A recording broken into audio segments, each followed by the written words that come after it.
So what I wanted to do in this classroom session is discuss a couple of things.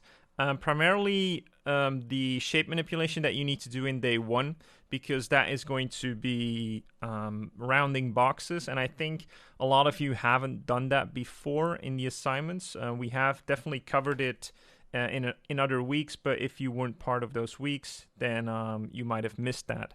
I did do an instructional video at the time, but I didn't make a classroom about it, so I want to do that now so that I can give you guys a bit of a clearer idea of how you can round boxes or shapes in general, and how that basically works and how that can help you to create more aesthetically pleasing designs, right? All right, so let's go into it. As you can see, normally when we have a box, right, so a simple box, we can do two things to manipulate its edges. And so one of those things, and I'm going to just draw an edge, one of those things is what they call chamfering.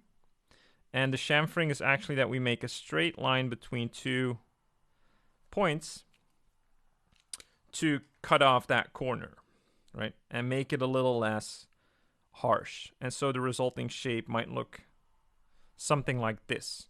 And that's what they call chamfering. Now, you can also round those corners, and in 3D, I think they call it filleting or something, or fillets. And so it's basically the same 2 points, but instead of going in a straight line, we actually go in a curve, which you could, view as an ellipse, for instance. And so the resulting shape will look like this.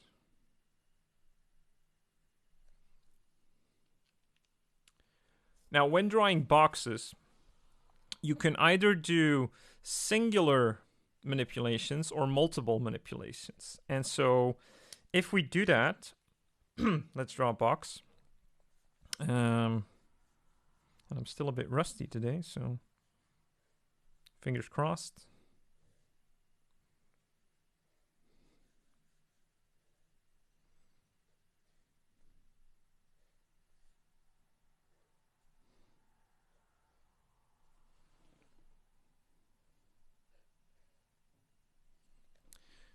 Okay, so we have a box like this, and I'm just gonna see if I can sharpen this image a little bit because it seems a little bit out of focus.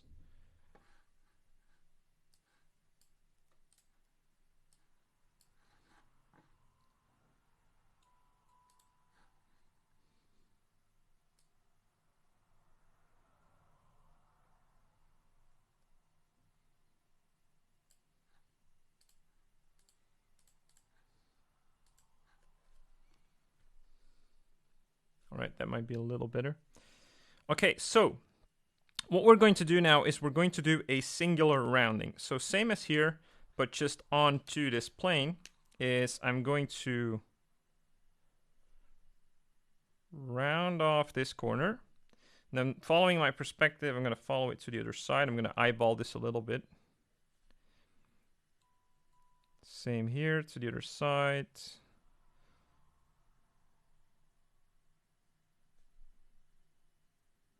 Like that, right?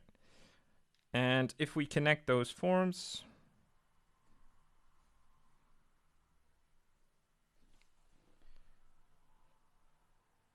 what we end up with is a singular rounding of that plane.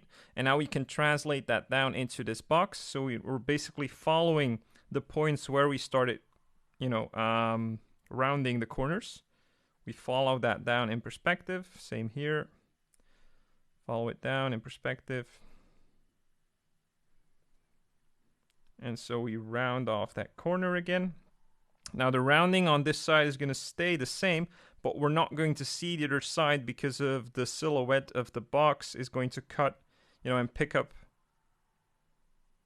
that edge of the ellipse. And same here, right? So we're going to see a little bit of that rounding, and then we're going to pick up the silhouette of the box.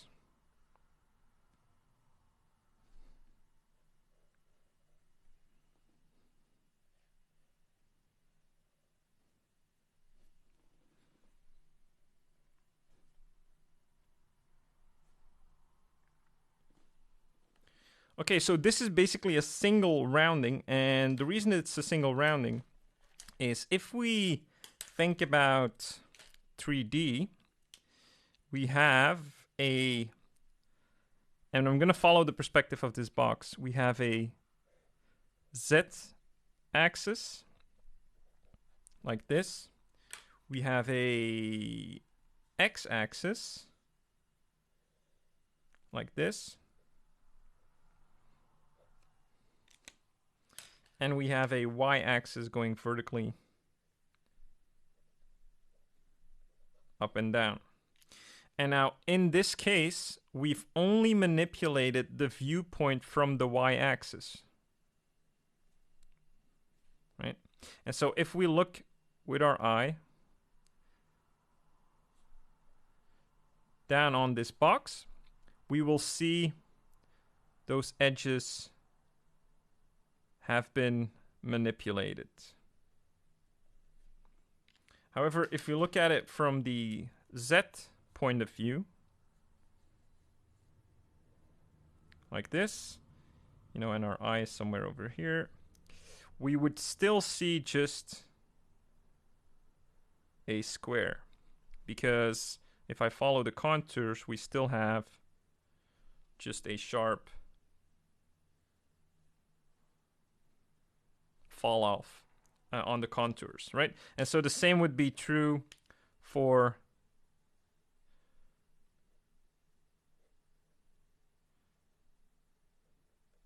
the the x-axis, sorry. It would still look like a square. Okay, I hope that's clear.